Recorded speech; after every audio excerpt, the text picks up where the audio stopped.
Hello, everyone, and welcome to an exciting episode of the Empire Podcast. I'm your host for this one, Yurik Lozano. And for those of you that are just tuning in, this podcast is all about aesthetics, anti-aging, pain management, business and marketing, and so much more. So we're very happy to have you here with us. Today, I actually have the honor of introducing an incredible human being, Stephen Cosentino, which is the president and founder of Empire Medical Training. Thank you so much for being here.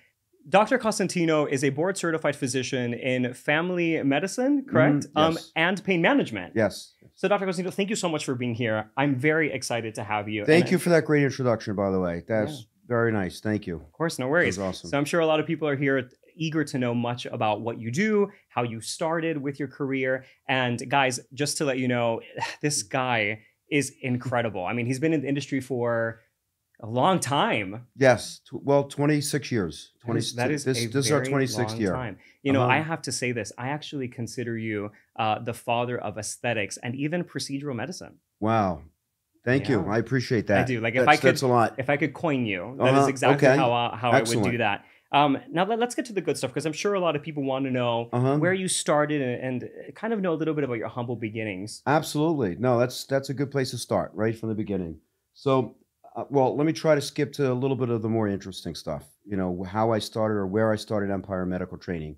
And it's just very, very interesting times, 26 years ago, where I was just, at the time I was doing general family practice, going to the hospital, seeing patients. And I had the fortune of meeting a physician. He was a pain management doctor, and he took me in like as a mentor. And he was a very great person, a very great physician. And he taught me these very specialized medical procedures. They're actually pain management procedures, different interventional techniques like facet joint injections and sacroiliac joint injections. And I remember at the time thinking that, you know, how is this possible? I'm just a family practitioner. I'm a regular doctor. These are super specialized procedures. Is that not common? And it's at the time, and that's what I think is super interesting, is at the time, everything was very strict that if you're a pain management doctor, you do certain pain management techniques. If you're a nurse, you're just doing certain things as a nurse, and everybody had their areas. So to me, it was very unusual. And to everybody, when I tried to introduce the concept of teaching general practitioners how to do what he taught me, it really, those were some strong obstacles. But hint, hint, this is why I call him the father of aesthetics. Okay. And back then it was just really interesting because I was doing these pain management procedures and really helping a lot of patients. Patients responded well. So, you know, it's nice to see people responding to your treatments. And then I had the idea, you know, let me share this knowledge with other general doctors, other general practitioners, and so forth. And I began the idea of Empire Medical Training, which was teaching these other doctors how to do these interventional procedures. It expanded to aesthetics and things like that. How did that go over, like, at the time? So in the beginning, there was a lot of obstacles. I had a business mentor, and he told me, he said, really, the first thing that you should do is meet with different medical schools and different residencies and hospital directors and so forth. And I remember I was so proud that I was able to actually meet with these deans of medical schools. But I remember the first time just being shut down. And I remember the dean and some of these other people saying, listen, it's a great idea. You know, I congratulate you for being an entrepreneur and thinking like this out of the box, but this is never going to work. And you never gave up. He was so blunt. He says, this family physicians and general people are never going to accept the concept of learning specialized techniques, no matter what the technique is. I'm curious, Dr. Cosentino, like, what made the shift in their mind? Like, or at the time, were they so adamant about absolutely not, this is not a thing? It's something that happens over years. It's a shift. So I didn't, obviously, you know, I've learned from so many different mentors, you know, the old adage of never giving up, right? Persistence. If it's something that you believe in, and the challenge is knowing when to give up on something and knowing when to keep pursuing. And I knew that I had something very good because I was doing these procedures, and I knew that if I can do that, I didn't have any special, unusual talents. I learned how to do them, and I did them well. And I knew that there was this ability to share this technology and share this education with other physicians. Yeah. So over time, and we started training, you know, in the small numbers, but then it became thousands and thousands and thousands of physicians.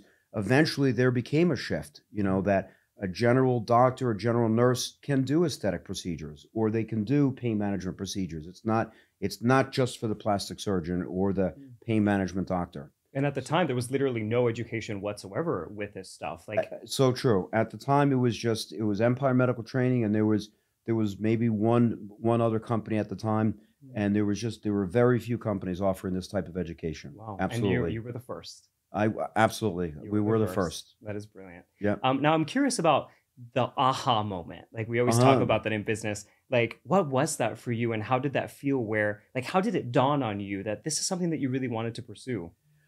Well, when I was doing let's say, general family practice, it just, and I think a lot of practitioners kind of share this experience that, there's a lot of work. You're finding yourself doing the same kind of mundane type of treatments. You're going to the hospital, you're spending a lot of time in the hospital. And then it just occurred to me that, there's got to be something better, more exciting. All right. And one thing that's important is really, really have a passion for what you want to do. And then again, the aha moment, like you said, was when I met this physician, and he said, listen, this is something you could continue doing your family practice if you want, but this is something that you can learn. And he showed me that it's not that difficult. And then when I started doing these procedures, it was just incredible that, wow, I can do this. I could help my current patient base, and I could also, help other patients feel better. And then I had the idea, and this was when the internet was just starting out. Oh gosh, talk to me about marketing with that. Like, how did you even get clients? Like, what was that whole the marketing? thing like? Okay, let me tell you a little bit about the marketing, because that was fun. So this was something else I learned from this physician. So he was an older doctor, great practitioner, and I admired him for that. But there were times during the day I'd see him in the corner, like in a little area of the office, and he was sitting down with a newspaper person. All right, and they were sitting down. They had the newspaper out, and he was highlighting different sections of the newspaper. And I asked him later on, says, what were you doing? And he told me, and this is how I really developed this passion for business and marketing. He says, Steve, you could be the best doctor. I've been doing this for 30 years, and I'm great at what I do. But still, if you don't market, expertly, if you're not good at marketing, you're not going to make any money. You're not going to be successful. And back then, it was the newspaper. So he had newspaper ads, he had little journal articles and things like that. And I just found that fascinating that this doctor who I admired so much, and I looked to him as a real medical doctor, to see him marketing and advertising, it was a real moment for me. And from that point on, I just developed this extreme passion for the entrepreneurial, for the business side, and I learned everything I could about business and marketing. Well, and marketing has really shifted so much. I mean, so much so that today people can they have so much access to data that back then you didn't really have that. You didn't have cold calling thousands of people. Maybe companies didn't even exist where you could really reach out to. At one point you mentioned fax machines too. Oh yeah. Tell us about that, because that's interesting. That was funny. So this is still during the learning process. And then, I had consultants, I had marketing people that said, listen, we should fax market. And it was a concept, a lot of people probably never even heard of this concept, right? Because it's so old. But it's similar to email marketing, where instead of using the computer, you're using a fax machine. So we would fax out, and I remember one of my associates at the time, we faxed a calendar or a schedule of upcoming seminars to a small group of people, like 5,000 people, and the results were very, very good. So his idea was, okay, now let's fax market out to 10,000 people. But instead, in business, you always want to think big. So Absolutely. I said, why stop at 10,000? What's every single doctor in the country? And it was like the list was like 100,000 or something like that. So the next fax went right to 100,000 people. Wow. But so then, at the time, did you have someone that you went to and you paid an amount to buy 100,000 list, or how did that work out? They had lists back then. Oh wow! I mean, it's not 50 years ago. It's only 25. It's but like a while. You could thank you for that. But you could still buy lists back then. Oh, very so I would buy a list and then do the fax marketing. Okay. But things evolve over time, right? And obviously, that's not the right way to market anymore. You can't just blindly send out advertising to different people. People have to opt in. Come to you. Right. But back then there was no opting in or anything. So that was a very effective way to market. And I would love to have another podcast aside from this one, just talking about marketing efforts. Oh, and even that's the right. best way How they've evolved over the people. years. Absolutely. Yeah. Because it certainly has, even from what you're mentioning now, newspaper ads, what we call in marketing old media versus new media now with Yeah, that's social right. and all of those things. It's such a different world. Oh, for sure, Very for exciting. sure. That So, Dr. C, I do have another question here. I'm curious, after all of these years, I mean, after 25 years of doing the same uh thing, what keeps you passionate to keep going? So that's a fair question. That's a fair question. About the passion. So first of all, it starts with it's you have to have a passion for what you're doing. Mm. All right, that's the first thing. But I think probably I don't know that the answer needs to be like the number one thing, but the fact that things are always changing. There's always challenger. There's always new technologies, new methods. It never really gets boring. In everything, in every field, if it's aesthetics or if it's functional medicine, pain management, there's not only new technologies within those industries, there's also new technologies in the business itself and in the marketing. Even now, all this really cool stuff with artificial intelligence. Mm. It's never just doing the same thing over and over. It's hard not to maintain your passion when there's just if you just do the same thing over and over and over again. Yes, you're gonna lose that passion, but you can't do the same thing over. You're almost propelled into this industry where you have to constantly learn new things, And and I it's have to it's a say, lot of even for fun. you, like personally working with you every day, Uh-huh. you really are someone that looks for trends every single day. And you That's even important. inspire not just me, but your entire team to look for new Uh, technologies and really get in there, like not be Thank you afraid for of that. all of that technology. I And admire and that. so thank you for that. And some people, like with the AI, it's some people are a little bit intimidated by that, but Usually. it's not that difficult. I would definitely encourage people Yeah. to learn more about it, and it becomes a lot of fun when you start to Absolutely. learn about it. What's interesting to me is the ability to get so much done so quickly, and I think that's what AI does for you. It's back then we would have to rely on so many people and overspend so much. Uh-huh. Yeah, Now true. you have all this technology that can just Oh, make yeah. it in a blink of an eye, Yeah, no, right? absolutely. It's so easy. So, Steve, Dr. Cosentino, uh, there are many healthcare professionals that are somewhat struggling right now, or there are many nurses that are feel overworked, quite possibly, especially during COVID. We kind of felt that shift a little bit. What would you say to them in terms of maybe looking into aesthetics and anti-aging? Like, is it worth it for them? Yeah, good question. Absolutely, it's worth it. But I think probably the first step is to see if you like it. Don't just look to anything for the revenue, for the money. Mm. There's such a bigger picture, and you've heard that old adage about the money will come, the success will come. But the first thing that you have to do is really start and evaluate the industry. Evaluate if it's something that you're going to enjoy. Not everybody is cut out to not everybody is meant to do a certain thing. So you have to first decide if it's something that you would enjoy doing, right? It's a very technical Hmm. type of specialty, right? Unlike, let's say, functional medicine, even though there's technical components of that as well. But with aesthetics, it is very, very technical. You have to have some technical expertise. So that's why it's not for everybody.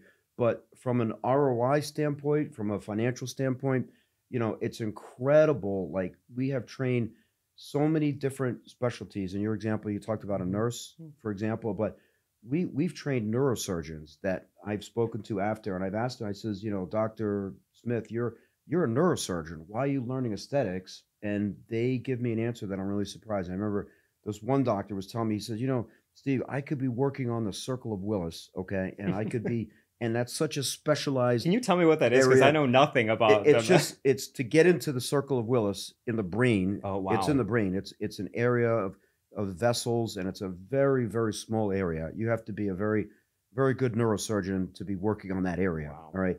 And he was telling me the details of that. And he says, at the end of the day, I get paid $800 for Medicare, but from learning what you're teaching at your courses, and not only am I learning the procedure, I'm learning how to grow and how to do the marketing and everything. Mm. So from a financial standpoint, to answer your question, it is definitely, definitely rewarding. It is definitely, the most cost effective or the fastest way to really grow from a revenue standpoint. But I wouldn't just say it's for everybody. It really is. You have to have certain innate skills. Of course, you can learn some of those skills, but if you're not, like, and this sometimes in internship and residency, there are some people that they don't want to do any procedures. They no, no, let the other intern do that. They don't like it. So you have to have some base skill and desire to do procedures Okay. because aesthetics is mostly procedures. But So for it's definitely rewarding financially, and it's rewarding to see the outcome, right? You're Yeah. you're an artist. You're seeing a before, and in most cases, immediately you're seeing an after result. So there's so many rewards just from aesthetics, but that applies even in functional medicine. There's before and after rewards. Yeah. So there's a lot You of know, different some things. people some people say that the industry might be a bit oversaturated with a lot of Uh-huh. physicians, dentists, and nurses really doing this every day. But you kind of hit something on the head for me, which I Uh-huh. kind of liked, was that it's about your skill, and there isn't one Oh person yeah. that's the same as another. No, that's absolutely true. And think about it, like every good industry that's something worth pursuing, everything is, people are going to say it's saturated. There's nothing that's really not It's saturated. true. But there's ways around that. There's if you're good not just in and that's something this is a big reason why we teach a lot of the business and the marketing, because you can be the best practitioner, but if you don't have skills in business and marketing, and just marketing yourself, then it would be difficult to be successful in anything. So, Dr. Cosentino, uh, if you could go back to your Mhm. younger self, what would you tell yourself, or what would you do differently? I would say.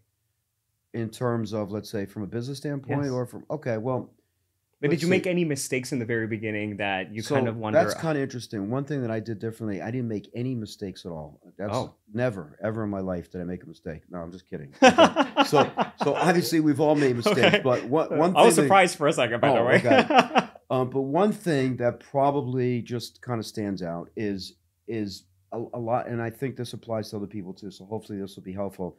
Is when you're looking for, hopefully you're looking for advice. You're looking for input from other people. A lot of times people feel that they can do everything themselves, and they don't need to look for consultants. So probably the biggest thing is try not to do everything yourself. Research the industry, research whatever the thing that you're going to get into. In my case, I was looking to get into education and training. So I think if I had looked to use more consultants and more experts, and really evaluate the experts that you're going to work with. So probably the hardest thing in business is finding good experts to work with that have knowledge already in what you're doing. All right. So Mhm. that's number one. And the other thing is learning how to develop a dream team. And I think that's still probably one of the biggest things that people struggle with, is putting a good team together. Mhm. They Mhm. follow a lot of the traditional paths, which is putting an ad in LinkedIn or some sort of ad, and then they have a hiring process. But there's so much more to putting your dream team together. And your team, your industry, your business is not going to be run by just the owner of the company. Mhm. It's everybody is functioning like a machine.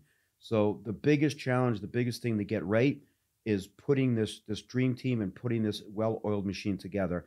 And when I first started out, I really didn't know much about that at all. Mm. So I think if I had listened to, use more consultants, and really learn this process of how to put together a dream team, I think that would have propelled our success Mm. um, further and faster. Wow. So in the beginning, would you say that you kind of were a man that wanted to do everything yourself in the very Right, beginning? exactly. I Yeah. was I was on the phone. I was making the outbound calls. I did so much. Even the database that we had, I was writing on paper. Oh wow. And they had databases back then. Like now, there's all these different sales forces and things like Mhm. that. They had that back then too, but I was just writing on paper. So if I had consulted with some business experts on certain things in business, and I also had researched better how to put together a team, Mhm. that would have helped a lot Yeah, it's sooner. like you occasionally you mentioned the opportunity cost of it all, Oh, right? Like where yeah, instead of just doing it yourself, which could really cost you hundreds of thousands of dollars of time spent or wasted, yes, going yep, out and doing it, it seems like yep, the best absolutely. alternative. No, opportunity cost is huge. So, what aspect would you say, in terms of incorporating procedural medicine like Botox and dermal filler, what would you say is the most exciting aspect of doing these procedures for most people? The most exciting, so just to understand, so the most exciting aspect of doing the procedures, Hmm. or Or integrating in general, like aesthetics, or integrating aesthetics into okay, your so practice. probably again, it's going back to starting off and researching the industry.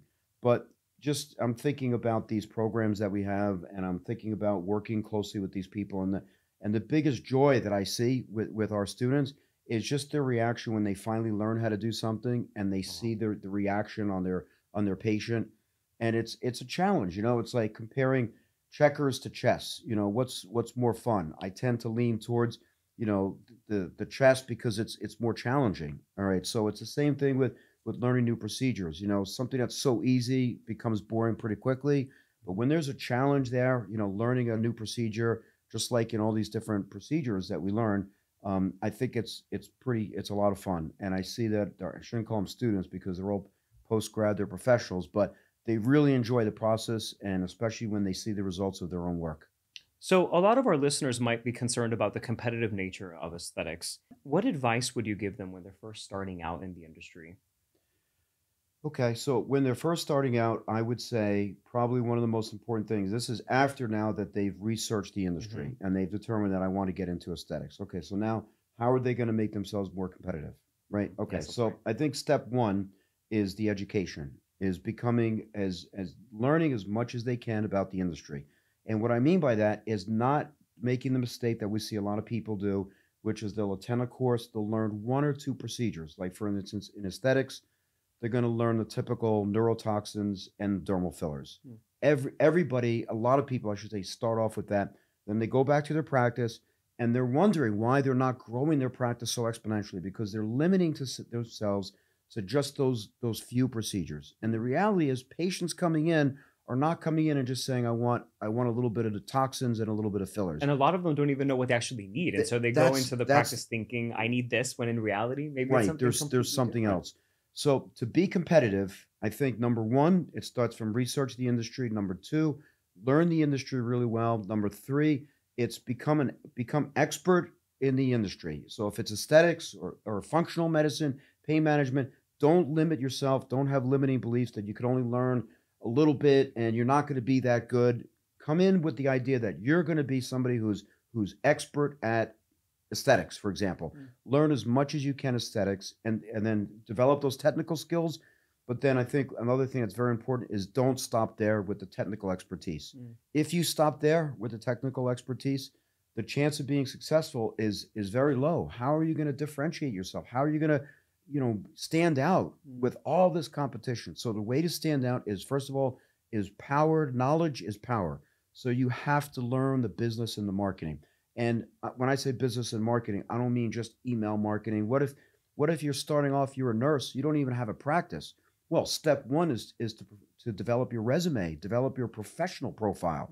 Mm. So start with developing yourself from a professional perspective, and then grow on that. Maybe the next step is that you'll have a website. Then the next step is you'll have a practice. But we categorize this into an academy of business and marketing. So that's very, very important. And then from there, once you have all this information, then you could develop strategies on how to differentiate yourself. And there's so many different ways. There's developing an expertise in a certain procedure that other people have that don't have, or there's so many ways to just make yourself unique. Having a unique selling point. And it's a big part of the different academies, or a big part of the business that we teach is how to actually differentiate yourself once you develop that expertise across the board. So, in terms of ROI, because a lot of people Uh-huh. are wondering, is it really a lucrative industry? And if it's so competitive, whenever we look at all these different competitors in your area, they're offering somewhat of the same price point. How do they stand out? So, I guess it's somewhat of a twofold question. Is it really worth it from a lucrative standpoint? Like, can they really make a lot of money? And what does that really look So like? absolutely. So let's talk about aesthetics, Yeah. okay, and then we'll go to functional medicine and pain management. So pain management, okay, we could start with that one. Pain management, a lot of times is insurance and Medicare reimbursed. Mm. All right, it's one of the highest paid specialties throughout all of the different specialties in Oh, wow. medicine. So even the insurance and even the Medicare reimbursements is very, very good. So of course, learning the different interventional procedures and pain management is definitely worthwhile, right? And then now there's a lot of doctors, a lot of practitioners who have excluded themselves from Medicare, don't even want to deal with that. They have a VIP practice and they offer pain management services and so forth. So very, very lucrative industry, very, very lucrative Can you practice. put that into perspective for people? So, does lucrative mean like Um, the ability to just buy your dream house or something like that, um, or is it being able to buy a yacht or a huge building? Like, what does that really mean? okay, it really depends on how much you're going to put into it, Okay. but let's look at it from a different perspective. Compared to general medicine, Mm. maybe that's an easier way because they know what they're able to do with general medicine and general nursing. So compared to that, it's much more lucrative than just general medicine and general anything. So Uh-huh. now you're delving out into a different specialty. You're specializing in something. And again, whether it's pain management or functional medicine, and that's why there's so much demand to learn these things, because the lifestyle is better for the practitioner. You're helping patients. The demand from patients. It's not always all about just making money. It's nice also to know that you've done a great service for a Of patient, right? course. And you see the happiness, you see the joy, you see the results of your work, you know. There's nothing like So, the first talks, right? oh, right, okay. So, across the board with aesthetics, with functional medicine. So the benefit is you're seeing the results, and just from an ROI standpoint, that's easy to research. We have all this information on our website as far as the ROI. But just do some simple math. You add up a bottle of toxin, for example, and from there you could start to figure out. Unless you want to go into specific numbers, I could tell you that aesthetics is very, very lucrative, and so is functional medicine, and really everything we teach. And maybe I could just say a few words about that. And Sure. this was an idea back in the day that we don't have courses on, let's say, teaching hypertension management or general medical stuff like that. Everything that we teach is focused on helping practitioners with their lifestyle, with their revenue, and procedures that are going to offer a benefit to the patients. So everything there's all those rewards. So all the programs that we teach in our curriculum, starting with aesthetics, functional medicine, pain management, various surgical procedures that are doable. Not big complex surgical procedures, but they're really all geared to helping the patient and helping the practitioner. That kind of leads me to my next question. Uh, So many providers worry about taking that next step to actually get into aesthetics. How does Empire Medical Training ensure that the practitioner feels confident and safe, with what? like to perform these procedures? Oh, okay. Okay. No, well, I'm glad you asked that, because that's really important. You don't imagine just starting out in any procedure and just learning a little bit, and then not really knowing the safety. The safety is we're so big into that, at our programs, because with any kind of procedure, that's even though these are technically non-invasive, everything has dangers, everything has risk factors. So the idea is you want to minimize everything possible. And the reality is these procedures are not that dangerous as long as you know what you're doing. If you know what you're doing, you have the proper training. Like, for instance, let me take an example of aesthetics. Okay, so you're doing injections a lot of times in the face, mostly in the face. So there are blood vessels, there are mostly blood vessels that you want to not inject, right? Because there's complications with that. So where do you start? What's step one? Step one is learning the anatomy. So it all comes down to education. It all comes down to, how seriously are you going to take this? Are you just going to show up for a level one toxin course and just learn a little bit and then go off on your own? Those are the scenarios that we worry about. Those are the scenarios that we try to encourage attendees, not to do. Is insurance expensive for this type of thing? Because you're mentioning that aesthetics is not very high risk. Uh-huh. And for me, the first thing that comes to mind, or the thing that they're usually concerned about, would be an ocular occlusion or something like that occurring. But that's not that risky. So I'm not saying it's not risky. There are risks, Okay. but what I'm trying to say is that you could minimize the risk maximally Oh well. if you get the education, and the specific education that I would like everybody to do, no matter where they are at the stage of their training, is the anatomy programs, the cadaver courses, because those are the courses that you learn the structures of the face. You learn where to inject, where not to inject, and God forbid, let's say you inject a vessel and you get a vascular occlusion. You want to learn exactly what to do to minimize the outcome, to minimize a bad outcome. And it's very possible, but there are a lot of people out there that will take courses, other courses, other locations, and so forth, and they don't even understand that this is part of it, because those training programs don't emphasize the need for this anatomy training and the need for learning good, safe techniques. And we really stress that in our programs to really focus on safety. So Empire offers advanced facial anatomy and cadaver training. Yes, yeah. What is the difference between our program and, say, the next door neighbor? Yeah, no, definitely a good question. So, and I think I could almost generalize that question with training in general. Whether it's a facial anatomy course or it's anything. I think probably the first step is who's teaching the course. The instructor, and we really pride ourselves. We really make a big deal about who the instructors are. That's probably the most important thing. Imagine having an instructor whose knowledge is limited. Now you're learning from somebody who doesn't even have that most knowledge. You want to learn from somebody who's the most expert. And this is something that we've been doing now for 26 years. So we finally figured out and we see who the best instructors are. And it's not just being a good practitioner. You could be a good practitioner, but you may not be the best teacher. So we are very proud of our teachers. We have teachers, in this case, plastic surgeons, who are great at not only performing the procedure, but they're great at teaching and making sure that the students, the participants, really are learning from them. So that's a pretty big deal. There's so much more to making a good quality educational program, but I think the very first thing is the instructors have to be the best. That's the starting place. And then there's a whole list of things that we could talk about after that. And our advanced facial anatomy cadaver touches on aesthetics as well. So it's not just your generic advanced facial anatomy cadaver. So that's a good example too. And so there are general facial anatomy courses that are just focusing on the anatomy of the person, of the anatomy of the cadaver and the facial anatomy and so forth. But of course, you want to tie that into injections. You want to tie that into aesthetics. So knowing that, for instance, an injection of a filler in the nasolabial fold area, what is the structures behind that? So you use filler in the class? Yeah, actually, wow. Yeah, that's important.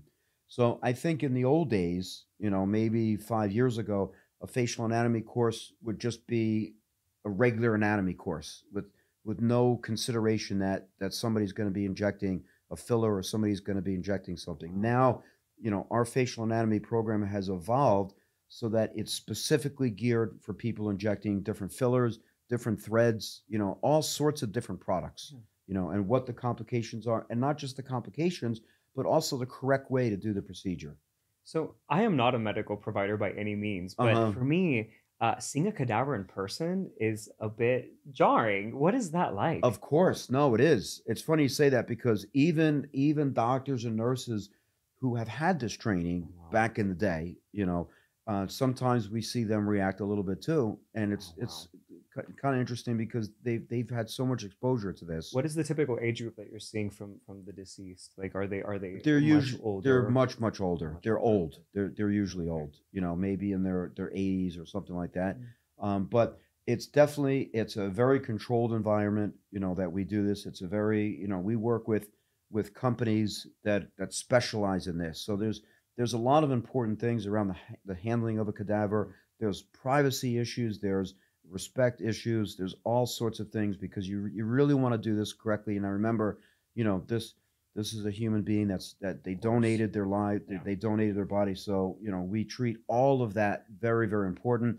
And, our participants are learning so much from it, so from beginning to end, the whole process, it's very rewarding, for the students because they're learning so much.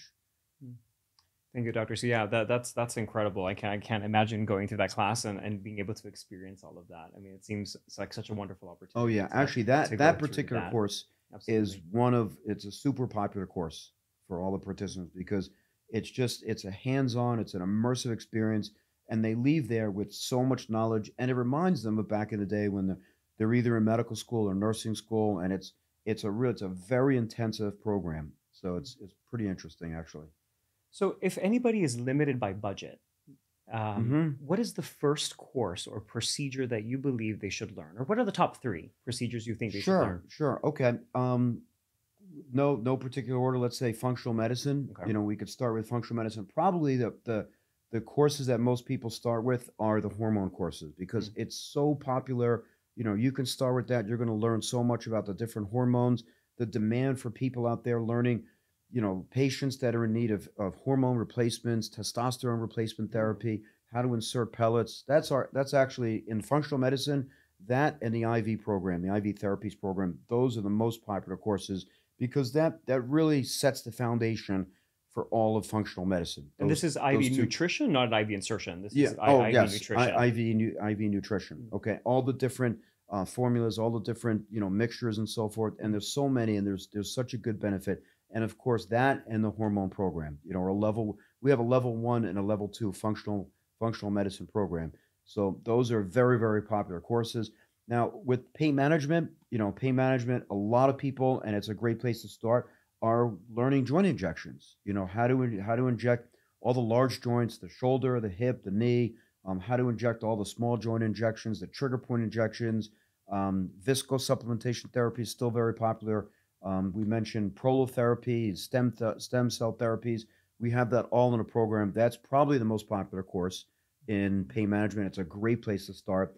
And then the next program right after that in pain management would be our what we call our pain show, which is it's a 3 day. It's a very very intensive interventional pain management course. And with this, they're learning everything from facet joint injections, sacroiliac joint injections, spinal epidural How are they injections. doing all of that on a real person They're or? doing it. They're doing it on a cadaver. Oh All wow. right. We have some artificial models, but for the most, just before the person works on the cadaver, just some extra practice. But really, the main thing is to work on the cadaver. It's done under fluoroscopic guidance. We have a fluoroscopy set up.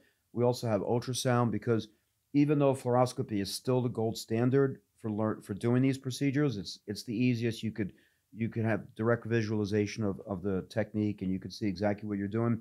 Ultrasound is still a common way, and you can still learn how to do some of these interventional procedures under ultrasound guidance. And nurses can do this too, like really all healthcare license, licensed There's healthcare there's professionals. absolutely nurses. There's some limitations depending if you're a nurse practitioner and so forth. But we it depends on the state you're in and so forth. But it's a very very detailed course, Mm. and so that's for pain management. And as far as aesthetics, the most common pathway, and I could tell you the three courses that are the most popular for aesthetics is most everybody, and it's the right decision. They kind of figure this out on their own. But in case they haven't figured it out, they could call us and we'll try to give them some guidance on that.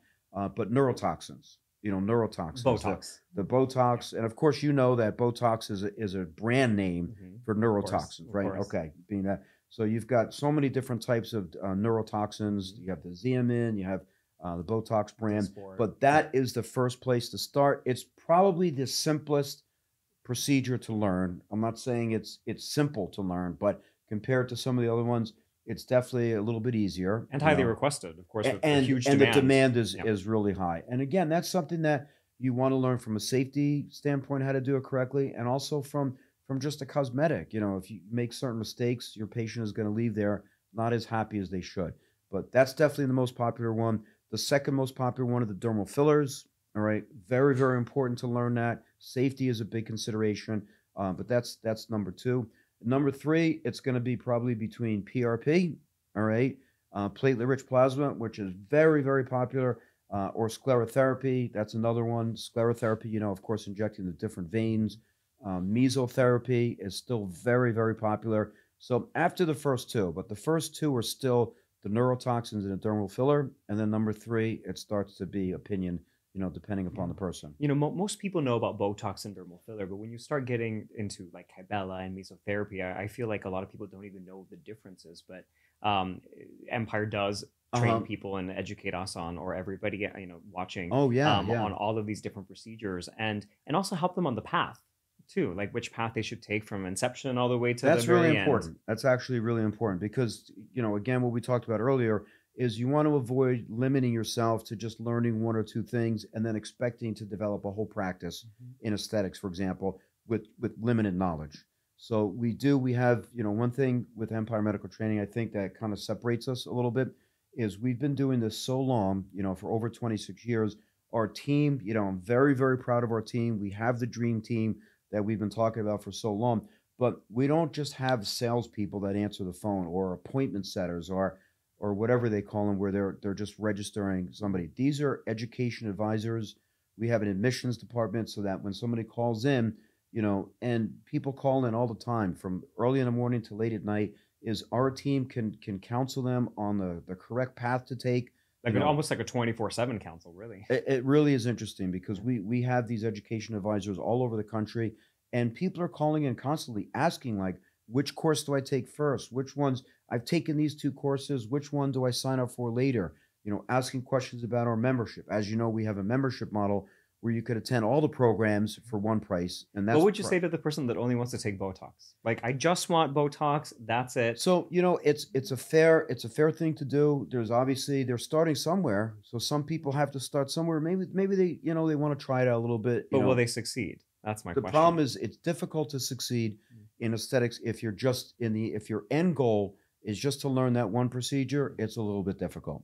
But maybe they have their own method that they want to start with that, and then they'll try out dermal fillers. But we really try to encourage them. Fine, start with something, but don't think that that's the end result. The end game is to learn the industry, get involved in the industry, learn as much as you can, and get as good as you can. And that applies to everything, not just aesthetics and medicine. Everything that you do in life, you want to do it the right way, or don't waste your time. I agree. That kind of brings me back to Empire Medical Training, because with Empire, it's not just about taking one course. I mean, you certainly can, but our membership model really is so different compared to everybody else. Can you talk to us a little bit about that? It's something, I think it may be the number one most differentiator among all the things. Now, again, we've talked earlier about how important the instructors are, and we're very, very proud of our instructors. These are not just great practitioners, but they're great teachers. And we're very, very proud of our teachers and our staff. But our membership model is something that we've had for many, many years. We've been around for 26 years. We didn't always have the membership model, but through speaking with thousands and thousands of physicians and practitioners, we've trained now 175,000 practitioners. We've gotten this information directly. It's funny, I like to pretend that we've invented all the good ideas. All right, I like to say that, but the reality is that most of the good things that we've done is in direct feedback from our client base that have asked us, why don't you have this course? Why don't you have another course? They've asked us for this membership model where it's one price where they can attend as many programs as they want. And it's not just the quantity of programs that they can attend. That's the economic benefit. But the other benefit is that they're immersing themselves into the industry, like we talked about before. They're giving themselves access to our live mentorship program, so that it's a community of other practitioners. It's a community of the instructors. That's part of it.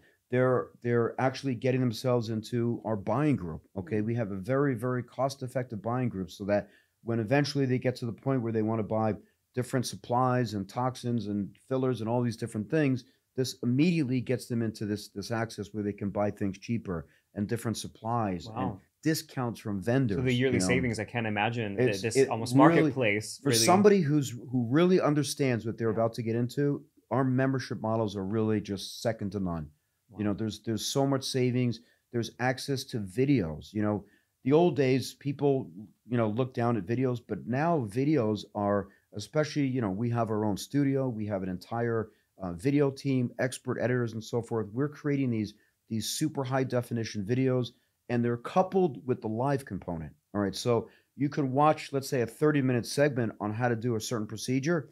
And then now you could participate in a live Q&A with the actual instructors. Oh, wow. So there's so many simplified ways that you can learn this, and it's something we're very excited about. And this is why these memberships are so effective, and why most of our practitioners actually pick one of the memberships that we have. So with a membership, you can take courses online and in person, or is it just an online membership? No, absolutely. And that's a big part of it. So with our membership, a lot of people are still thinking kind of like the old school days where you just go for the in-person, and that's definitely a part of it, and it's important.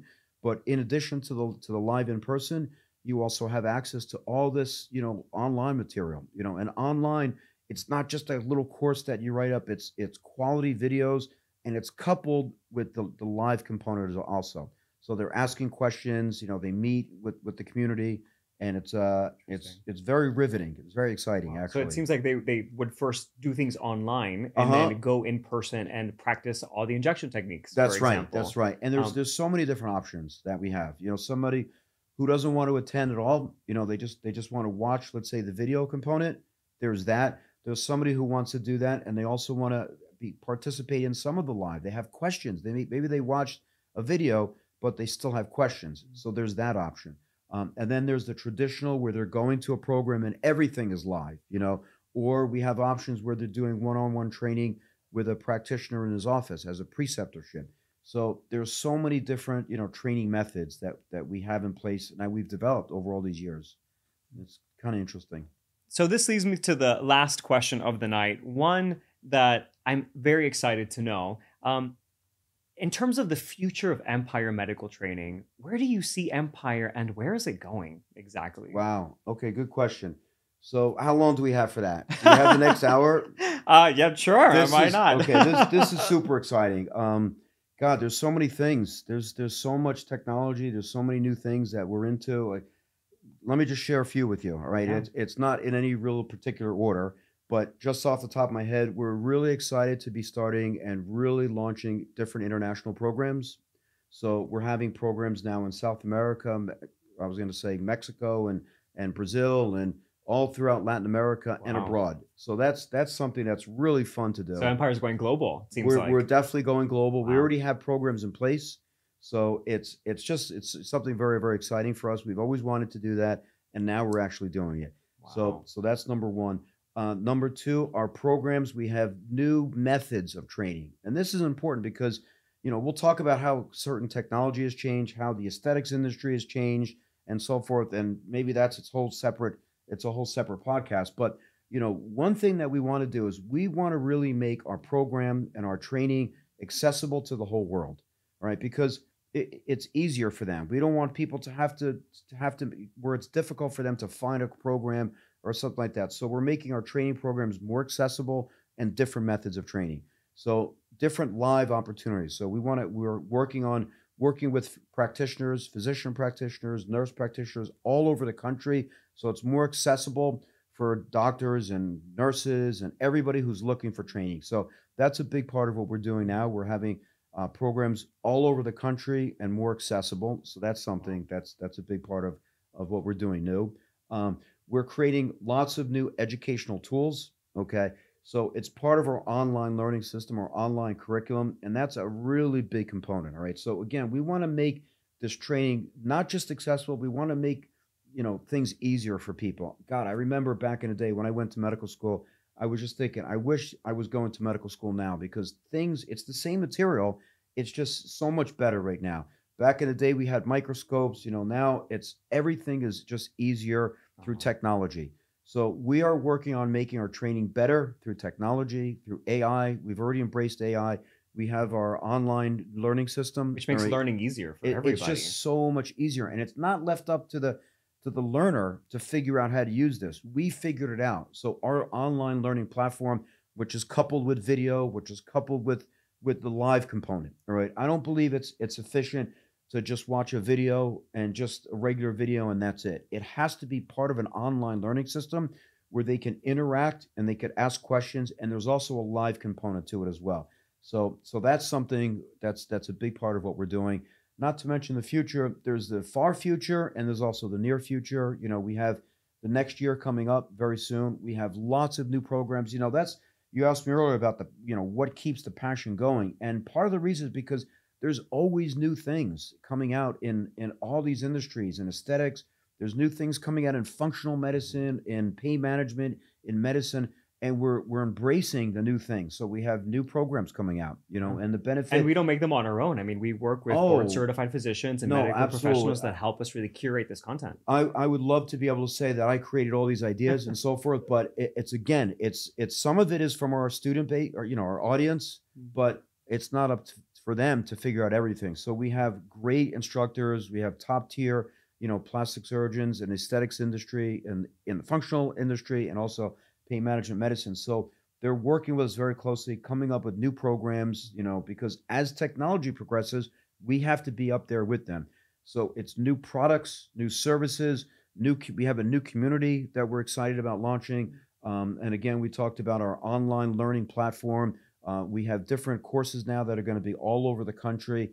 And the idea is to do all of this seamlessly so that it feels natural for the participant that, oh, wow, there's a course here. I live in Iowa. There's a course it's there. here. It's readily available. Or what? I don't have time to do that. I think I'm gonna do some of this online and I'm gonna go learn in person, and it's all there. So we want it to be a seamless transition. But we have our team of business developers.